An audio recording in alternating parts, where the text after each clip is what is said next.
Bom dia, bom dia. Começando mais um Café e Comunhão. Hoje a nossa leitura e reflexão em Isaías capítulo 14. Isaías capítulo 14. Desde já, não se esqueça de compartilhar, dar o seu like, ativar o sininho, se inscrever se ainda não é inscrito ou incentivar outros a que façam o mesmo, tá bom? Vamos ser propagadores então dessa mensagem profética que nós temos aqui em Isaías, quando nos fala sobre profecias para o tempo de Isaías, né? Século 7, sétimo, oitavo antes de Cristo, mas também profecias essas que alcançaram alguns anos depois, milênios depois, e que estão à frente do nosso tempo ainda, ok? Então é muito importante de nós observarmos, porque temos muitas informações aqui que dizem respeito ao nosso futuro ainda, né? Ao futuro das nações, ao futuro de Israel. E é importante, então, conhecermos o texto bíblico, tá bom? Muito bem. Isaías capítulo 14 é o retrato da Babilônia e do rei da Babilônia. E aqui nós vemos um artifício literário empregado por Isaías para comunicar a mensagem da justiça de Deus. E essa metáfora pode ser entendida em vários níveis, né? Ou seja, o texto que nós vamos ler, aquilo que é apresentado aqui pode ser entendido em vários níveis. No nível histórico, referente à Babilônia, aquele império, né, que a história refere-se a ele. Um nível espiritual referente às forças que se opõem à vontade de Deus, isso em todos os tempos, em todas as épocas, inclusive nos dias de hoje, né? E também no nível escatológico. Escatologia significa estudo das últimas coisas, referente então ao fim dos tempos, ou seja, algo que está além do nosso século 21. A Babilônia retratada aqui simboliza todas as entidades, todas as nações, todas as classes, os povos, os clãs, o que você quiser chamar, que se exaltam e que se colocam contra Deus. Como Isaías ele profetizou, tais poderes eventualmente vão enfrentar a justiça de Deus. E essa profunda mensagem então nos exorta a viver humildemente, reconhecendo Deus como autoridade suprema e submetendo a nossa vontade à vontade de Deus.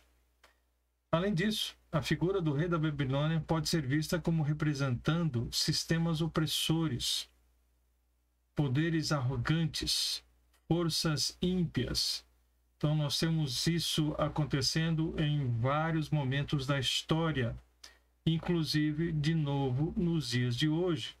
Então, essas entidades podem parecer dominantes por um tempo, mas como Isaías nos lembra, a justiça de Deus prevalecerá no final de todas as coisas.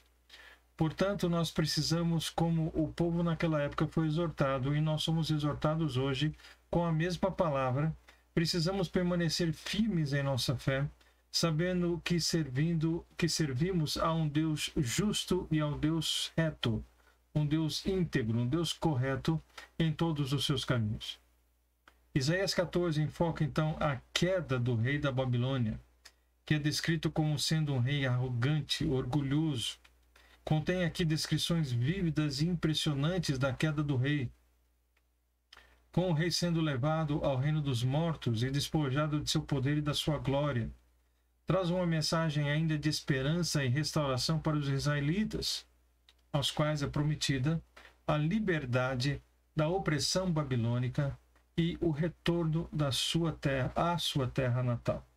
E nós vimos isso acontecendo em períodos da história, né? Tanto na questão do tempo de Isaías, quando o povo então volta do cativeiro, quanto também depois na própria história, vemos Israel voltando para a sua terra e tomando posse dela. Então nós temos aqui descrições muito importantes. Isaías 14, então, serve como um lembrete da soberania de Deus e de seu compromisso com o seu povo, mesmo em meio a circunstâncias difíceis, mesmo em meio a um povo tão, muitas vezes, teimoso, né, rebelde, mas Deus continua sendo fiel. Ok? Então é sobre isso que nós vamos ver aqui, ler em Isaías capítulo 14.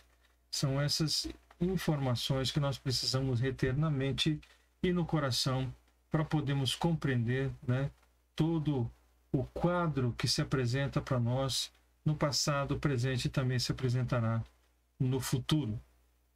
Vamos então para a leitura bíblica, onde nós vemos no versículo 1 dizendo o seguinte: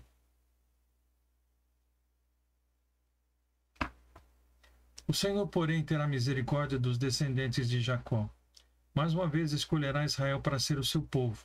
Preste bem atenção.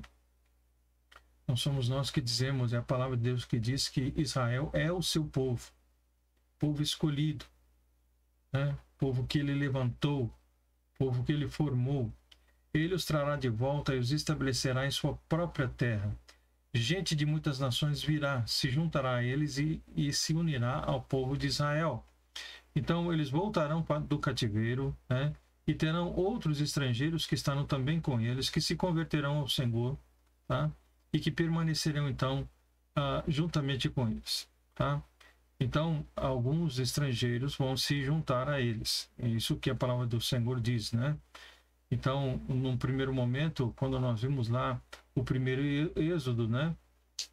Alguns estrangeiros se juntaram ao povo também, mas continuaram adorando seus deuses. Aqui a diferença é que esses seguirão fielmente ao Senhor, tá? As nações do mundo ajudarão o povo de Israel a retornar, e aqueles que vierem morar na terra do Senhor o servirão. Os que conquistaram Israel serão conquistados, e Israel dominará seus opressores. Então, mais uma vez, é a palavra de Deus que diz, tá? Então, isso vai acontecer, ok? No decorrer da história, dos tempos, né? Essa palavra vai se cumprir com toda certeza, porque a palavra de Deus, ela não é uma palavra que mente, as suas promessas, elas se cumprem cabalmente, tá? Então, isso é importante de nós observarmos. Naquele dia, quando isso acontecer, quando o Senhor então usar o povo de Israel para poder então ser, juntamente com ele, regentes do mundo, quando o Senhor der a seu povo descanso da tristeza, do medo e da terrível escravidão a que foram submetidos, vocês zombarão do rei da Babilônia e dirão: o homem poderoso foi destruído, acabou a sua insolência, acabou a sua arrogância. Então, eles saíram daquela servidão, né? Que relembra a questão do Egito, onde eles serviram durante mais de 400 anos ao faraó. E agora, então, toda essa escravidão, todo esse medo será deixado para trás e eles terão descanso, tá? Serão libertos, ok? E o opressor é que sofrerá a sua destruição, né? Não se identifica aqui quem é esse rei da Babilônia, tá? Não é dito sobre um rei particular, mas é algo então figurativo, é uma expressão falando sobre, mais uma vez repetimos, aqueles que se opõem aos reinos como o da Babilônia, que se opuseram à vontade de Deus. Então nós temos aqui um homem poderoso, em outra tradução, um homem opressor, né? É um homem tirano, ele será destruído, né? E a sua insolência, a sua arrogância, a sua prepotência se acabará. O Senhor esmagou seu poder perverso e derrubou seu reino de maldade. Você feriu o povo com incontáveis golpes de fúria, cheio de ira, dominou as nações com tirania implacável, tá?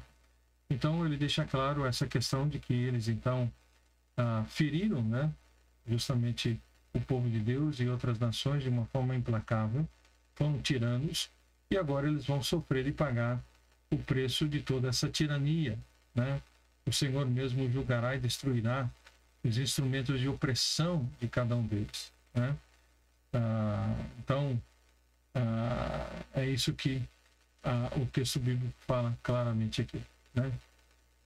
Dominou as nações com a tirania implacável, mas agora chegará o tempo da prestação de contas ao Senhor. Mas por fim a terra descansa tranquila, agora pode voltar a cantar. Até as árvores do bosque, os cipresses e os cedros do Líbano entoam essa alegre canção. Agora que você foi derrubado, ninguém virá nos derrubar, tá? Então há um descanso então de toda essa tirania, de toda essa opressão com relação ao povo de Israel e demais povos que estão com o povo de Israel. Então esse tempo ainda não chegou, esse tempo ainda não aconteceu. mas ele com certeza acontecerá futuramente. É sobre isso que Isaías fala aqui, né? Então, ele deixa bem claro: agora que você foi derrubado, ninguém virá nos derrubar. O rei, então, opressor, foi derrubado o seu reino, e agora ninguém poderá, então, deter o seu. Tá? Ele fala sobre árvores do bosque, cipresses, cedros do Líbano. Tá? Então, ele fala sobre várias árvores que eram árvores importantes desses locais e que foram usadas até mesmo na construção do templo, foram usadas para máquinas de guerra também. Foram árvores importantes, né, que representavam justamente aqui toda a opressão que o povo, através desses lugares, desses povos, dessas nações, sofreu por causa, evidentemente, mais uma vez, lembramos, né, da sua desobediência. O lugar dos mortos se empolga com a sua chegada. Líderes e reis mortos há muito tempo se levantam para vê-lo, né? Então aqui, evidentemente, está falando sobre a destruição do rei da Babilônia, e usa aqui também uma figura de linguagem falando sobre o reino dos mortos e a sua chegada lá, e que as pessoas, os reis, os líderes de outras nações estão lá porque também não serviram a Deus e nem se colocaram à disposição dele, muito pelo contrário, muitas vezes se opuseram ao Senhor, estão aguardando a chegada desse tirano da Babilônia. Tá? Então é uma figura aqui bem interessante a respeito desse assunto. Tá? Então, estarão aguardando. Ele continua dizendo: a uma só voz, eles clamam: agora você é tão fraco quanto nós. Né? Porque essas nações também foram conquistadas, esses impérios, esses reis foram mortos por esse rei tirano, né? Esse império tirano. E aí diz que eles estão aguardando e que agora, né, dizem em alta voz a este tirano: você agora é tão fraco quanto nós, porque está no mesmo lugar de destruição e de ruína. Seu orgulho foi enterrado com você, o som da harpa em seu palácio cessou. Agora larvas são seu lençol e vermes a sua coberta. Ou seja, falando sobre a própria questão da decomposição, né, dos nossos corpos, né, onde então esses bichos, né, que serão então aqueles que vão envolver todo o corpo e acabar com esse corpo, corromper, né, todo esse corpo. Tá? Versículo 12: como você caiu dos céus, ó estrela brilhante, filho da alvorada, foi lançado à terra, você que destruía as nações. Né? Então aqui ele mais uma vez fala sobre alguém que foi derrubado de uma posição muito privilegiada.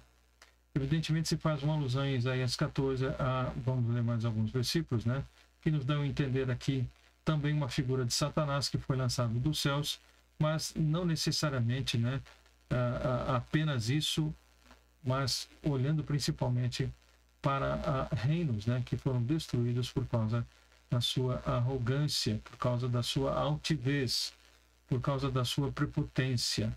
Né? Então aqui ele diz: ó estrela brilhante, filha da alvorada. O nome Lúcifer, né, significa em hebraico justamente estrela da manhã. Tá? Então essa estrela da manhã foi lançada justamente dos céus. Pois dizia consigo: subirei aos céus e colocarei meu trono acima das estrelas de Deus. Dominarei no monte dos deuses, nos lugares distantes do norte. Né? Então ele usa essa linguagem justamente para poder demonstrar ou descrever, né, uma glória que era acima de todas as coisas, acima de todos os reinos, até mesmo do reino celeste, o reino do próprio Deus, né? Portanto, de alguém que era insaciável na sua arrogância. Tá? Então ele fala aqui também sobre o monte dos deuses, né? Havia uma ideia mitológica, né, de um local onde os deuses então estavam assentados. Quando você olha para a própria mitologia grega, fala sobre o Olimpo, né, onde os deuses ali estavam assentados. Então havia também essa ideia dentro do aspecto babilônico. Tá?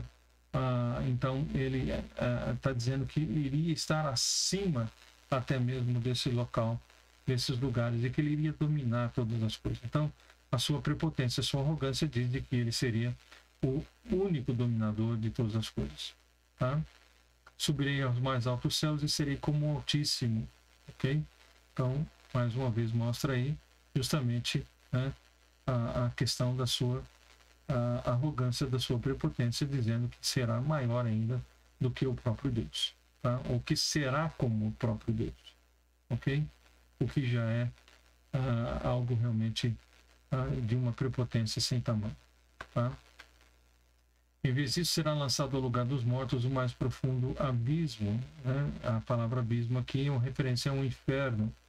Então, ele fala justamente sobre um lugar onde ele será lançado. Primeiro ele pensa que estará acima dos deuses, num local alto, mas diz que ele será lançado para o profundo do abismo, né? Então, ele não ficará no alto, mas ele será lançado no abismo, que é o mesmo que aqui o inferno, o Seol, né? São mencionados nos textos bíblicos, ok? Todos olharão para você e perguntarão: é esse o homem que fazia a terra tremer e abalava os reinos do mundo? Né? Então ele tinha um poder tão grande que ele abalava então os reinos do mundo, que fazia a terra tremer. Então são figuras falando sobre o seu grande poderio, né? E o quanto as pessoas temiam esse rei, tá? É esse o rei que destruiu a terra e a transformou em deserto? É ele que arrasava as grandes cidades e não tinha misericórdia dos seus prisioneiros, né? Ele não teve misericórdia, não tinha misericórdia de ninguém, né? Fala-se a respeito da violência em que esses reinos, ou esses reis da Babilônia, acabavam então subjugando os seus escravos. Os reis das nações foram sepultados em glória e majestade, cada um em seu túmulo. Mas você será lançado fora da sua sepultura como um galho inútil, como um cadáver pisoteado. Será jogado numa vala comum com os que foram mortos na batalha. Descerá ao abismo. Tá? Então, mais uma vez, fala sobre toda aquela prepotência e arrogância que esse rei tinha com o seu reino, mas agora, então, ele será como um galho inútil, como um nada. Será pisoteado, não será mais lembrado, mas será enxovalhado por causa de toda a sua prepotência, tá? Então foi lançado na sepultura aqui, ok? Aqueles reis tinham naquela época justamente um funeral, tinham uma sepultura, tinham um funeral que eram de muita pompa e circunstância. E aqui ele está dizendo que ele será como um nada, tá?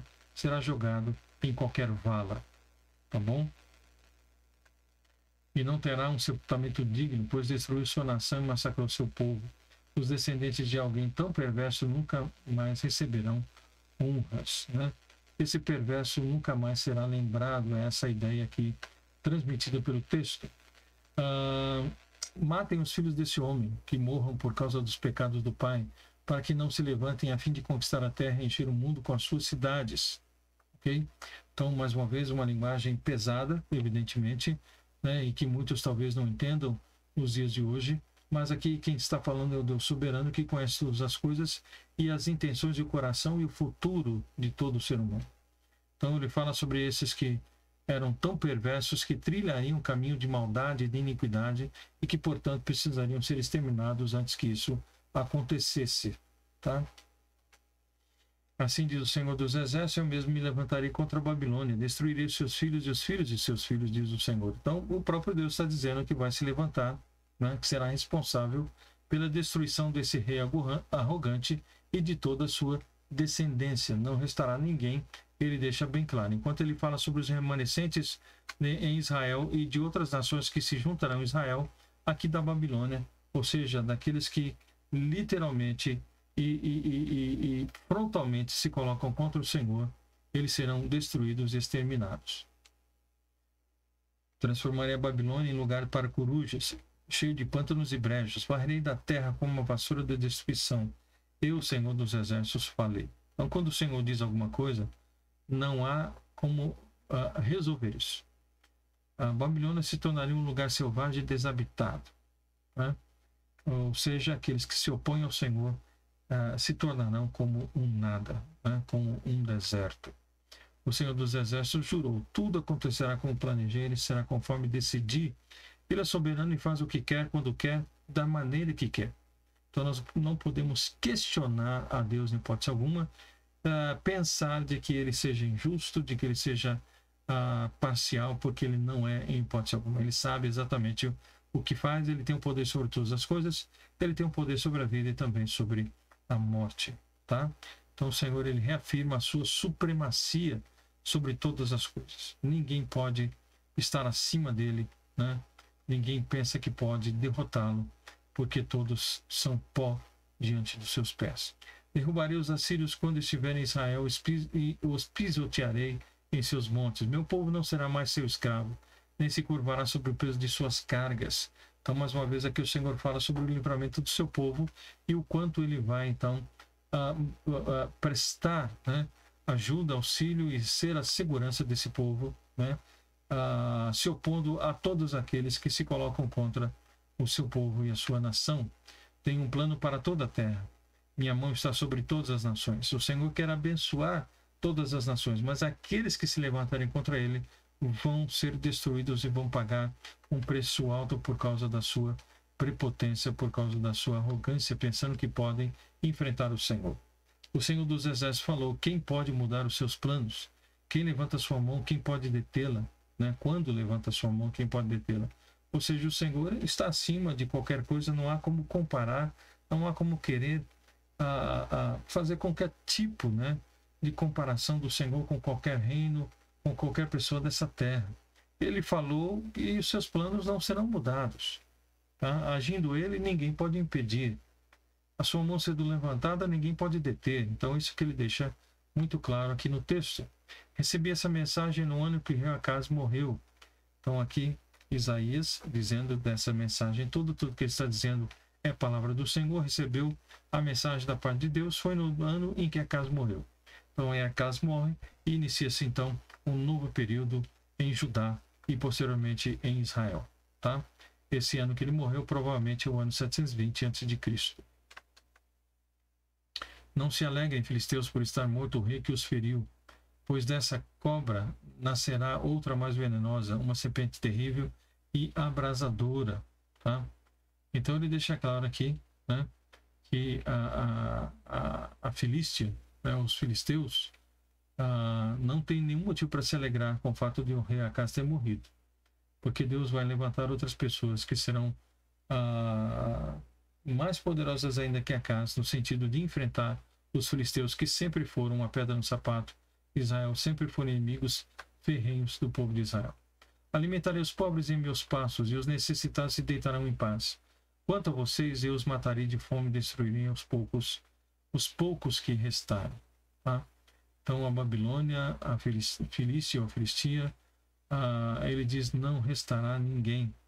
Ele destruirá a todos.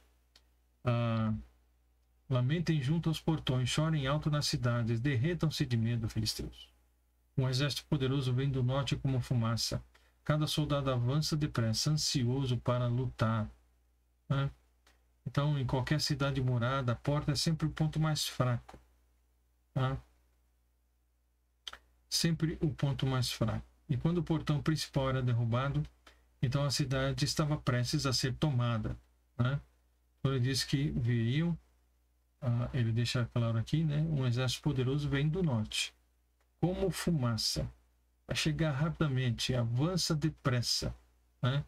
E ansioso para lutar e para destruir os seus inimigos. Que diremos aos mensageiros filisteus? Digam-lhes: o Senhor reconstruiu Sião. Dentro de seus muros, seu povo oprimido encontrará refúgio. Né? Então, Sião, cidade do nosso Deus.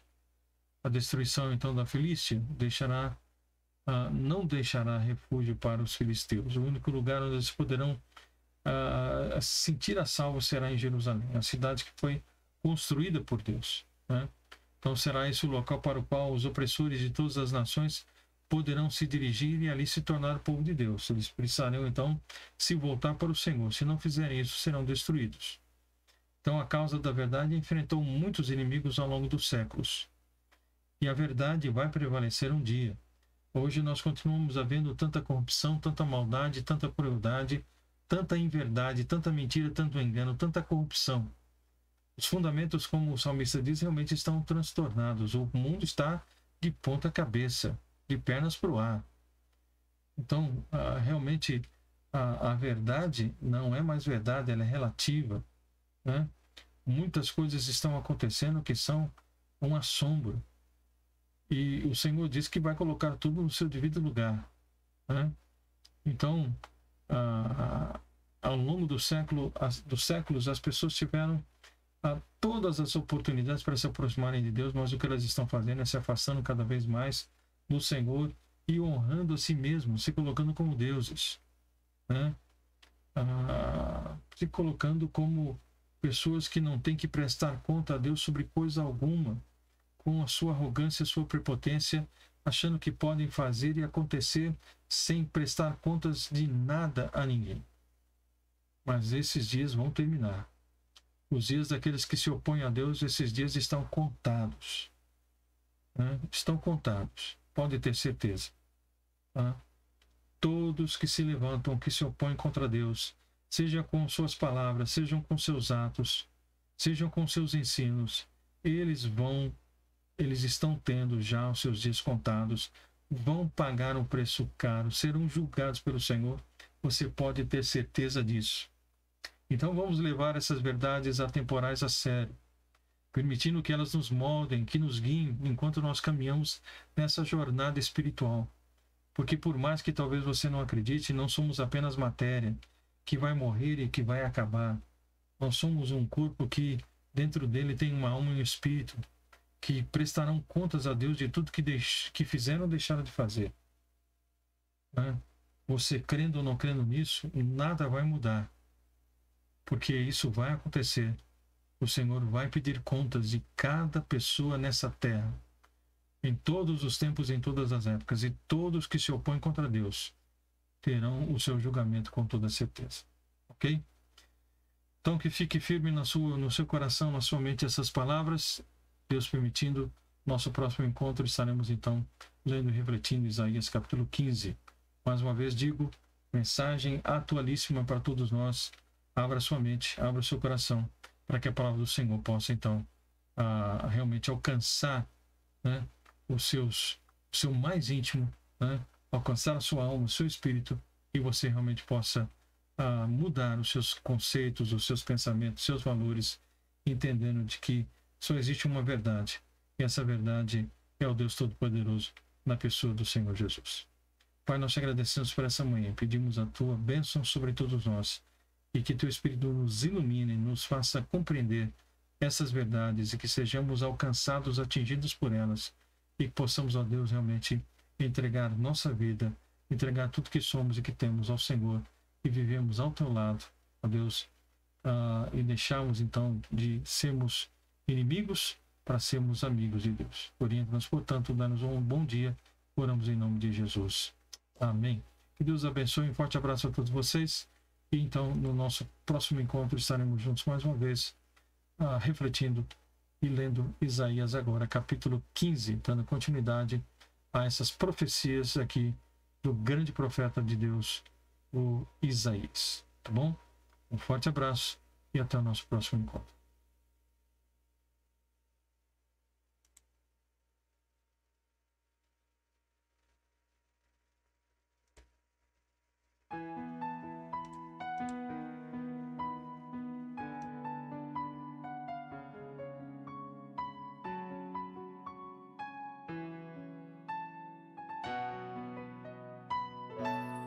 Te adorar foi que